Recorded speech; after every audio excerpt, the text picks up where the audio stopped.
Ya, mudah-mudahan bisa dipahami. Ada lagi? Masih dari brosur halaman 4 surat Al-Baqarah ayat 78-79. Wa minhum ummiyyuna la ya'lamunal kitaba illa amaniyya wa inhum illa yadhunnun fawailun lilladzina yaktubunal kitaba bi aydihim summa yaquluna hadza min 'indillahi liyashtaru bihi samanan qalila fawailun lahum mimma katabat aydihim wa wailul lahum mimma yaksibun. Dan di antara mereka ada yang buta huruf, tidak mengetahui Alkitab Taurat kecuali dongengan bohong belaka, dan mereka hanya menduga-duga. Maka kecelakaan yang besarlah bagi orang-orang yang menulis Alkitab dengan tangan mereka sendiri, lalu dikatakannya ini dari Allah, dengan maksud untuk memperoleh keuntungan yang sedikit dengan perbuatan itu. Maka kecelakaan besarlah bagi mereka akibat dari apa yang ditulis oleh tangan mereka sendiri, dan kecelakaan besarlah bagi mereka akibat dari apa yang mereka kerjakan. Ayat ini mohon dijelaskan. Orang-orang Yahudi itu, ya, itu sebetulnya banyak yang tidak tahu tentang petunjuk Taurat. Karena di antara mereka banyak yang buta huruf. Mereka buta huruf sehingga tidak tahu baca tulis. Namun demikian, mereka mengabarkan sesuatu tentang isi Taurat. Ini beda dengan Nabi kita. Nabi kita itu Nabi yang ummi, buta huruf. Namun beliau utusan Allah. Sekalipun ummi, mendapat bimbingan petunjuk dari Allah. Kenapa kok Nabi kita Allah utus dalam keadaan ummi? Karena yang namanya Al-Quran ini kalamullah, mukjizat dari Allah. Andai kata Nabi kita pandai baca tulis, ini saya masyarakat Arab jahiliyah pada waktu itu akan beranggapan bahwa ini hasil karya dari Muhammad. Oleh karenanya Nabi kita diutus oleh Allah dalam keadaan ummi, tidak tahu baca tulis. Maka ketika ayat pertama turun kepada Nabi, ayat pertama turun apa? Bukan Iqra, bukan hanya Iqra, bukan, tapi Iqra bismi rabbikal ladzi khalaq. Itu ayat pertama turun. Ketika Jibril menyampaikan itu, Nabi kita menjawab, ma'ana biqori, aku tidak bisa membaca. Lagi, ma'ana biqori, sampai 3 kali. Kemudian Jibril melanjutkan, jangan baca menurut kemampuanmu sendiri, tapi Iqra bismi rabbikal ladzi khalaq. Baca dengan nama Rabbmu, dengan nama Tuhanmu yang maha menciptakan. Artinya di situ mendapat bimbingan dari Allah. Ini bedanya. Sehingga Al-Quran dengan ketinggian bahasa, orang-orang atau masyarakat jahiliyah yang bisa baca tulis sekalipun, pada saat itu yang sampai pada puncak sastra, bisa baca tulis sekalipun, itu tidak mampu membuat yang semisal seperti Al-Quran. Bagaimana mungkin seorang Muhammad yang ummi bisa dengan bahasa Quran seperti ini? Maka itu kan Allah utus Nabi dalam keadaan ummi untuk memutus anggapan orang-orang jahiliyah. Kalau yang baca tulis pandai saja itu tidak kuasa, tentu tidak mungkin Nabi Muhammad tanpa bimbingan Allah. Tidak mungkin Nabi Muhammad yang menulis Al-Quran ini dengan tangan beliau sendiri. Satu huruf pun Nabi kita tidak ada campur tangannya dalam Al-Quran ini. Semua yang ada dalam Al-Quran murni kalamullah, firman Allah. Ini beda dengan orang-orang Yahudi dan Nasrani. Banyak di antara mereka buta huruf, tidak tahu baca tulis, dan mereka bukan utusan Allah. Namun demikian menerangkan isi Taurat, maka isinya ngarang, keterangannya ngarang.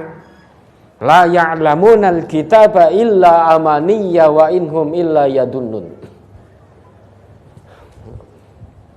Yang sebetulnya itu bukan isi Taurat, dia katakan isi dari Taurat. Kemudian yang bisa baca tulis, dia rubah petunjuk Taurat dan Injil itu. Dia rubah dengan tangannya sendiri. Yang bisa baca tulis. Maka diancam, dikecam oleh Allah. Fawailul lilladzina yaktubunal kitaba biaidihim thumma yaquluna hadza min indillah liyashtaru bihi thamanan qalila. Fawailul lahum mimma katabat aydihim wa wailul lahum mimma yaksibun. Kecelakaan yang besar. Sungguh sangat celaka. Orang-orang yang merubah isi Alkitab, yang merubah isi Taurat, yang merubah isi Injil dengan tangan-tangan mereka sendiri. Kemudian mereka mengatakan ini dari Allah.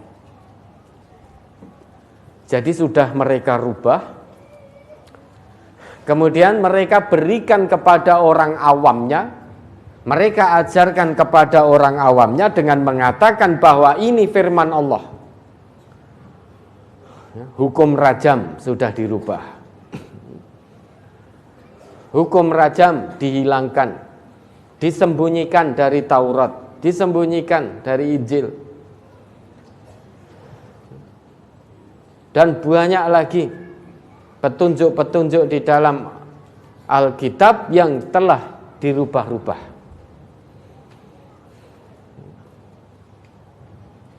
Kemudian diajarkan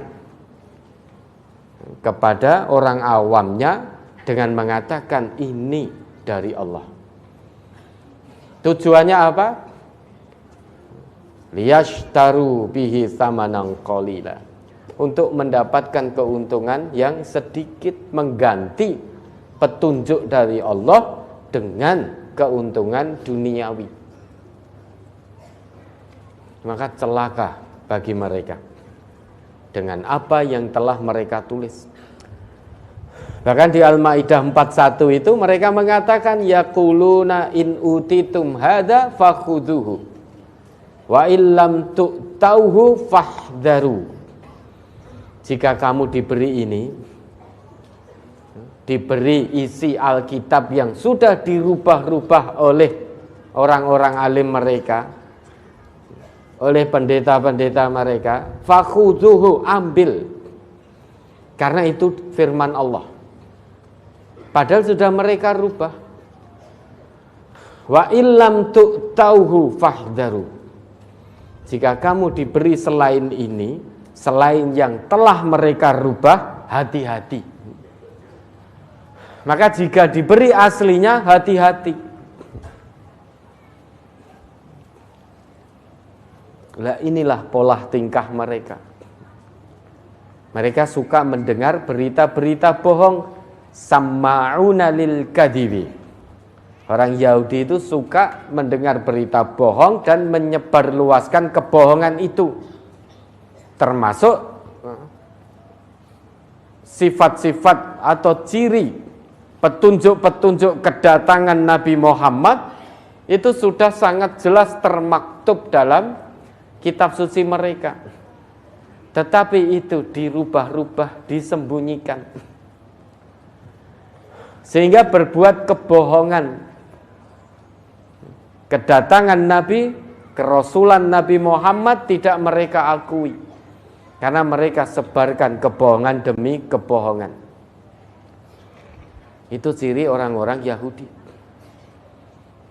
Dengan mengatakan ini dari sisi Allah, ini firman Allah, maka ikuti ini, padahal sudah dirubah-rubah. Orang-orang awamnya gemar bertaklid. Kemudian banyak di antara mereka hanya dari mulut ke mulut menyebarkan berita itu. Petunjuk kitab suci hanya berdasarkan angan-angan mereka. Sehingga yang tidak sesuai dengan perbuatan mereka, mereka rubah. Mereka tidak suka dengan hukum rajam, maka dirubah menjadi dipermalukan. Hanya itu saja sudah. Hukum rajam mereka rubah menjadi dipermalukan. Kedatangan Nabi Muhammad juga ditutup-tutupi. Karena mereka tidak suka. Kenapa? Karena Nabi Muhammad yang tersebut dalam kitab suci mereka itu bukan dari keturunan Bani Israel. Padahal dulu mereka meminta untuk diutus Nabi lagi, untuk diutus Rasul lagi.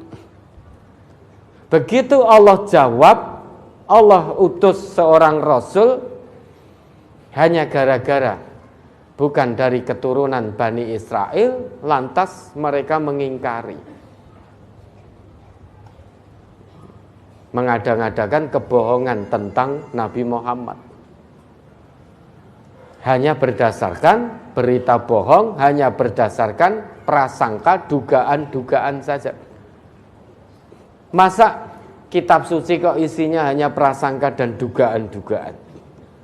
Bagaimana mungkin bisa dijadikan sebagai petunjuk kalau isinya sudah dirubah-rubah dan hanya berdasarkan dzon? Hanya perkiraan, oh kira-kira dirubah ngene wae. Oh ini berat. Kenapa? Karena saya yo melakukan wis tak rubah ngene wae. Hanya berdasarkan perkiraan, persangkaan, dzon belaka. Maka tidak bisa dijadikan petunjuk. Apa yang ada di kitab suci mereka sekarang ini, akal itu tidak bisa menerima. Tidak bisa diterima oleh akal sehat, bukan saja tidak bisa diterima oleh akal sehat, namun juga bertentangan dengan akal sehat. Tidak bisa diterima. Kalau diminta untuk menjelaskan konsep beragamanya, hanya pandai di lisan, mutar-muter, ngalor ngidul enggak karuan.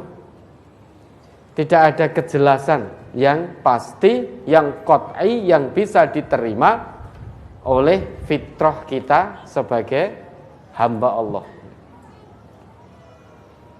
Ya, maka orang Islam jangan ikut-ikutan, umatnya Nabi Muhammad jangan ikut-ikutan. Kalau ada di antara kita, di tengah-tengah kita yang mengatakan wis to, rasa wedi, jangan takut, jangan khawatir, wis pokoknya amalno wae kuwi. Itu dari Allah, itu dari Islam.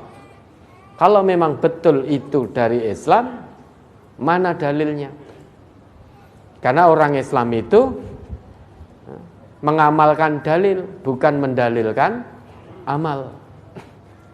Ada dalil, amalkan. Ada dalil, amalkan. Itu Islam. Bukan ada amal, baru carikan dalil, bukan. Tetapi al-ilmu qoblal amal. Ilmu sebelum amal. Berarti dalil yang memerintahkan sebelum kita beramal. Wala taqfu ma laisa laka bihi ilmun. Jangan lakukan amalan apapun yang belum tahu ilmunya. Berarti orang Islam itu mendalilkan, mengamalkan dalil, bukan mendalilkan amal. Ada dalil, perintah dari Quran, perintah dari hadis Nabi yang sahih, sudah amalkan. Mau beramal, cari dulu dalilnya. Ada perintahnya enggak? Kalau tidak ada, ya jangan mengamalkan. Karena nanti saat kita ditanya, innas sam'a wal basara wal fuada kullu ulaika kana anhu mas'ula. Pendengaran, penglihatan, hati, kita ditanya, dimintai pertanggungjawaban, tidak bisa jawab kita. Tidak bisa mempertanggungjawabkan. Karena yang namanya ibadah ini adalah ittiba, mengikuti. Mengikuti siapa? Ittiba'u Rasulillah, mengikuti Rasulullah, bukan mengikuti fulan, tetapi ittiba'u Rasulillah, mengikuti Rasulullah. Sebetulnya sangat mudah sekali dalam beragama ini. Asal kita mengikuti Rasulullah, pasti lurus, pasti selamat.